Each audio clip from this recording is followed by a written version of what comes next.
Hey guys, welcome back to Afternoon Read. I'm Miss Linda, and today we are reading Chapter 5 of Part 1 of Dark Lord by Jamie Thomson.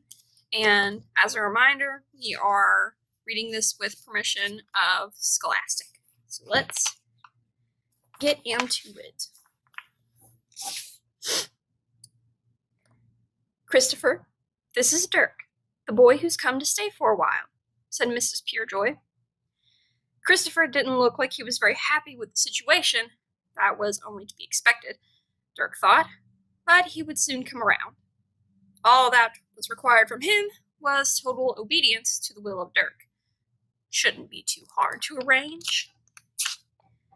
I'll leave you two alone to get acquainted. Try and be nice, Christopher, said Mrs. Purejoy.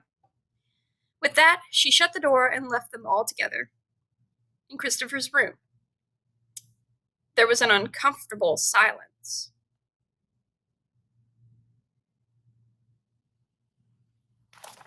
Dirk looked the boy over. He looks like a typical human child.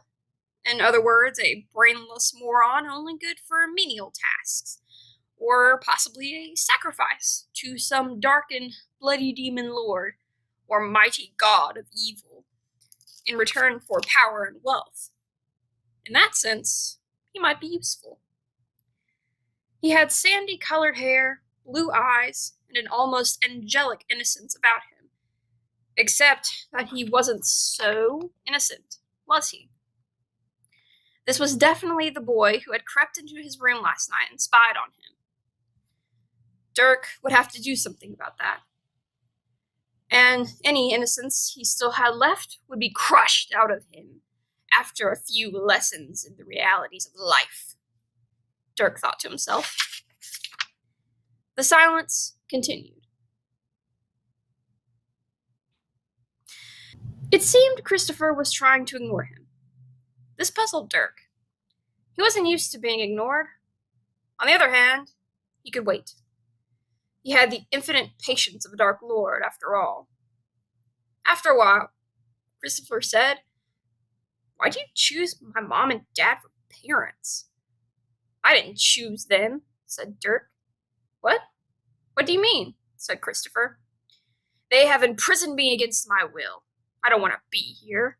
"I don't want you here either," said Chris waspishly. Well, of course, who would want a Dark Lord in their home, thought Dirk before saying, "Bah! I won't be here for very long anyway.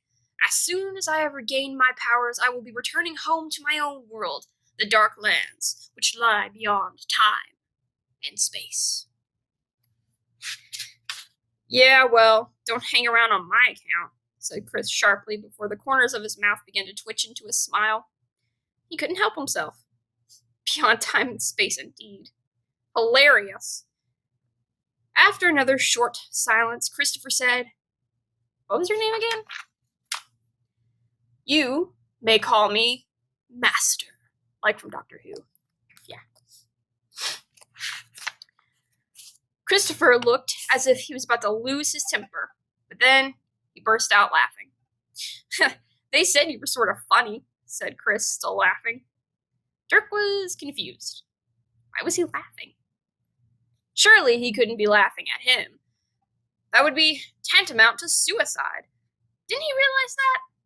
But no, of course he didn't. Dirk was just another boy to him. He'd have to be careful here. Obviously, Christopher was a rival, and in that sense, Dirk had to either destroy him or dominate him. But without any of his powers, doing either of those was going to be a challenge. "Who are they?" said Dirk. "You know, them." "Ah, you mean the High Council of the White Shields, those do-gooding so-called paladins of righteousness. May they wither and die." Christopher started laughing again. "Yeah, them. Fear not, Christopher. I shall destroy them all in good time." "Yeah, destroy them all," said Christopher, deepening his voice and holding his hand over his mouth to make a sound as if some kind of mechanical device was helping him breathe. "Oh, Yeah. Destroy them all. Then he started laughing again, pointing at the picture on the wall. The picture showed a black-helmeted, black-visored, black-robed figure holding a sword made of some kind of glowing magical force. Underneath were the words, Star Wars. Dirk was intrigued. Same. The figure looked very much like one of his lieutenants, one known as the Black Slayer, second only to Gargan in the hierarchy of his armies. He'd had to keep an eye on the Black Slayer. Gargan was blindly loyal, but the Slayer was ambitious and had delusions of grandeur. He couldn't fully be trusted. But there were subtle differences between this figure and the Black Slayer. The helmet was wrong, the colors and patterns a little different, and various other details weren't quite right.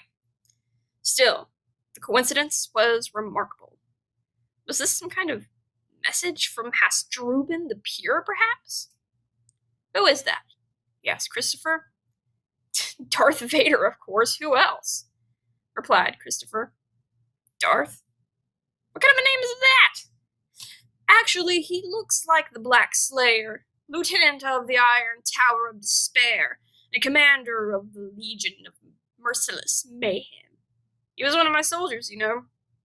One of my lackeys. Christopher's face lit up with amusement. Ha!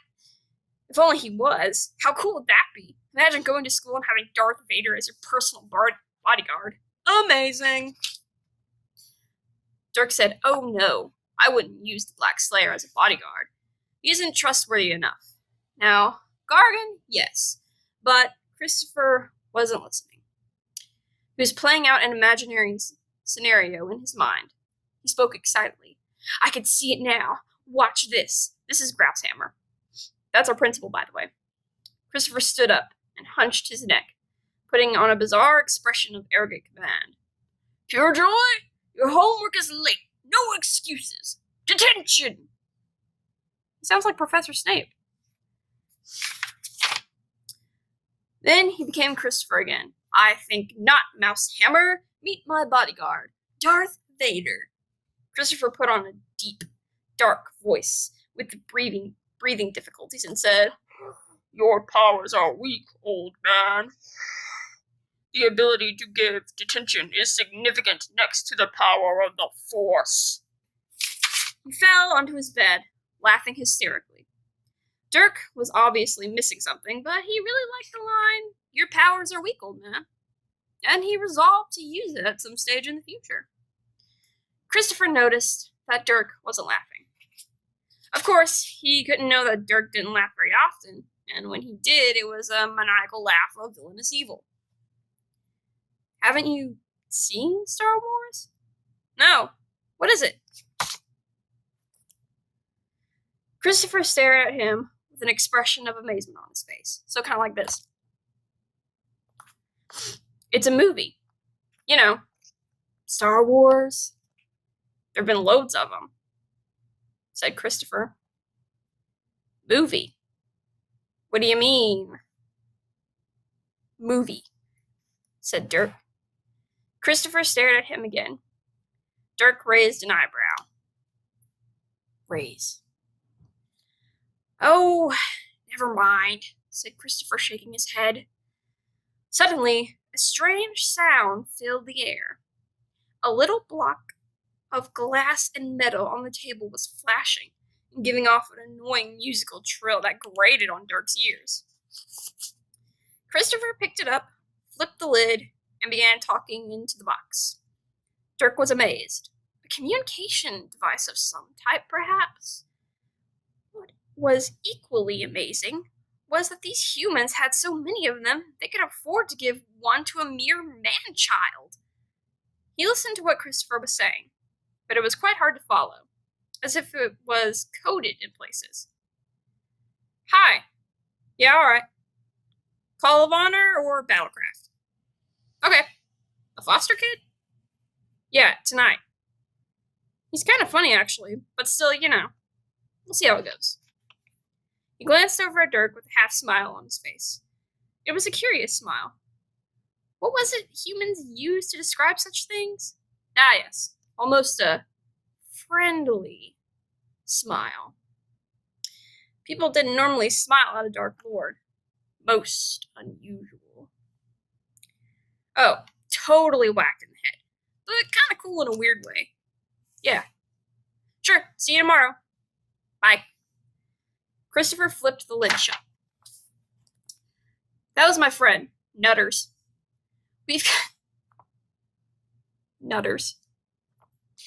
We've got a shared Battlecraft account, but we're thinking of giving the new Call of Honor game a try. What do you think? Nutters? Said Dirk, confused.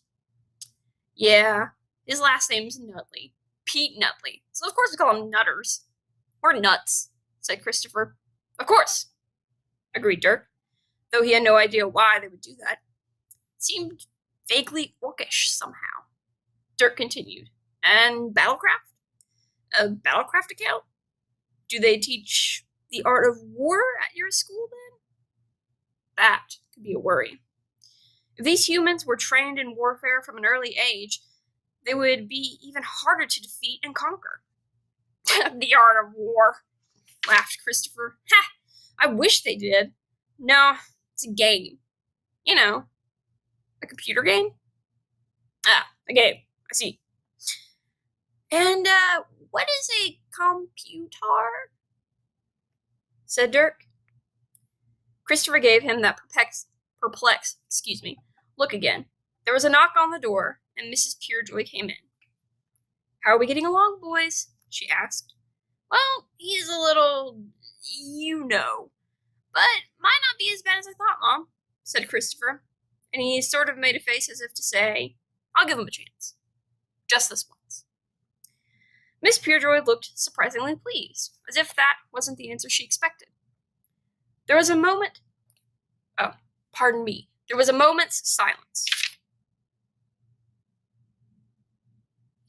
Dirk realized he was supposed to say something. It was time to be diplomatic. He said, Christopher is doing well. He has the makings of an excellent lackey. I am thinking of making him Lord High Overseer of the Armies of Darkness. Yes, that should do the trick, thought Dirk. When you don't have a stick at hand, a carrot will have to do. Mrs. Purejoy looked a little shocked at this, but Christopher said, Lord High Overseer, cool! And he started laughing again. This wasn't quite the reaction Dirk had in mind, but it would suffice for now. Mrs. Purejoy seemed rather puzzled, but she shrugged and said, well, at least you're getting along, I suppose. Anyway, time for supper, boys.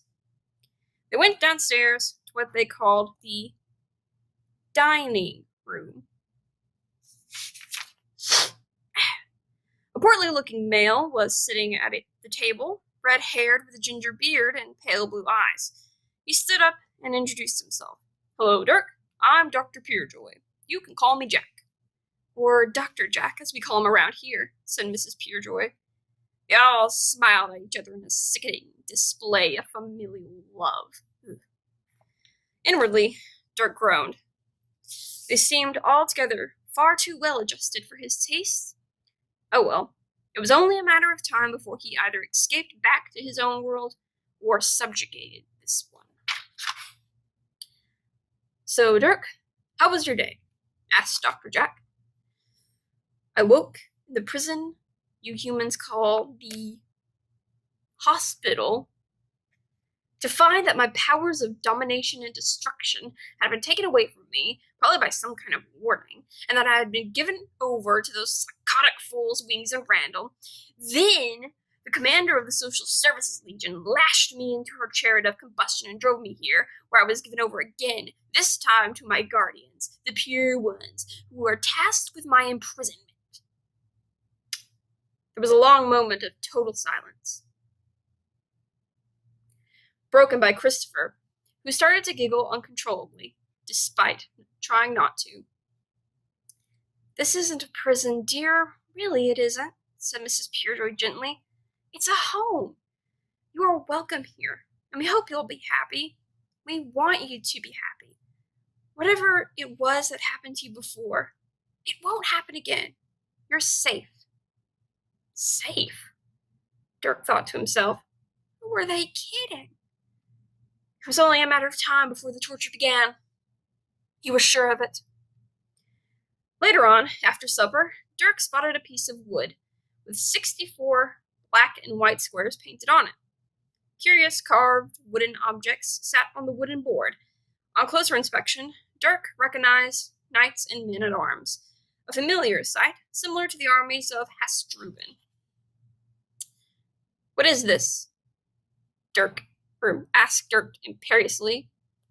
Actually, he nearly always asked things imperiously.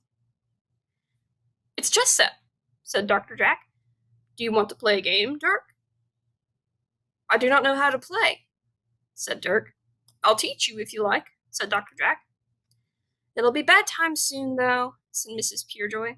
Oh, it won't take long, my love, said Dr. Jack. He's only 12 after all, but I won't be too hard on him. Just show him the ropes. He might like it.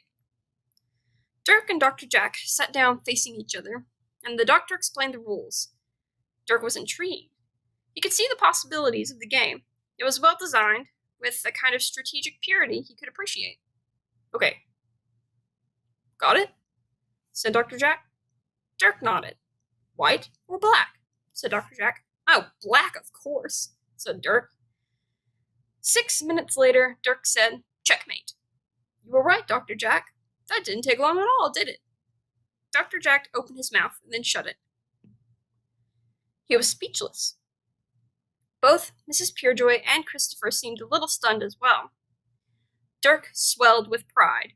He tried his evil, maniacal laugh of victory. Mwahahaha! But it didn't come out right. The Purejoys laughed good-naturedly at his attempt, which was a little irritating. They were supposed to quail in terror, but his powers of intimidation weren't what they used to be. Ah, curses, he said. You know, the most annoying thing? Moo-ha-ha-ha-ha! Really loses its impact when you've got a girly elf voice. Well, time for Betty Buys, boys, said Mrs. Purejoy. Dirk put his hands over his face and groaned. Betty Buys. How insufferably sappy, he thought.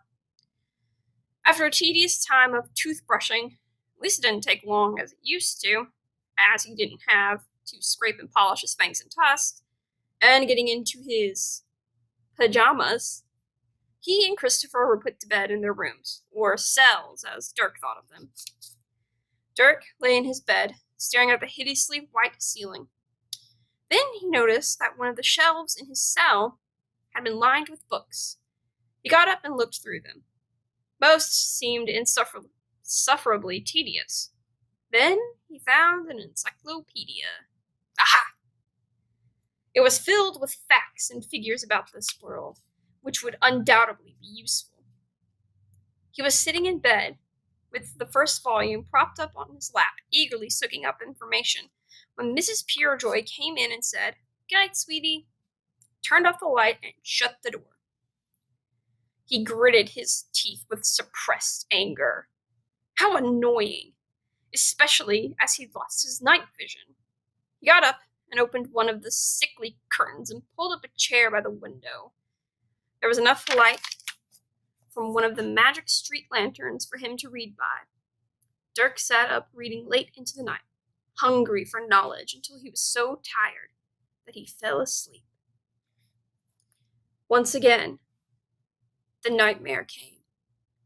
Yellow eyes staring at him from the whiteness, hunting for him, seeking him out, eager to quench its thirst with his blood. And then brightness flooded his little cell, and he woke with a start. Blinking painfully, the shreds of his dream washed away in the morning light. Mrs. Purejoy was sweeping back the curtains, letting in the full light of dawn.